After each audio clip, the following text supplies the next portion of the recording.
اللهم واجعلنا من الوجوه الناظرة إلى ربها ناظرة، ولا تجعلنا من الوجوه الباسرة ولا من المحرومين عن رؤيتك يا رب العالمين. اللهم لا تحرمنا لذة النظر إلى وجهك الكريم والشوق إلى لقائك من غير ضراء مضرة ولا فتنة مضلة يا ذا الجلال والإكرام. اللهم إنك عفو كريم تحب العفو فاعف عنا.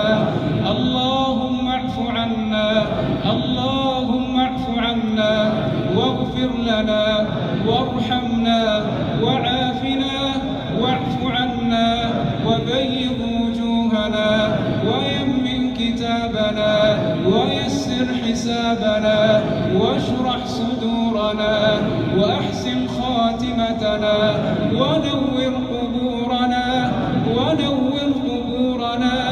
واجعل آخر كلامنا من الدنيا شهادة أن لا إله إلا الله وأن محمدا رسول الله يا ذا الجلال والإكرام، يا ذا الجلال والجمال والكمال يا رب العالمين.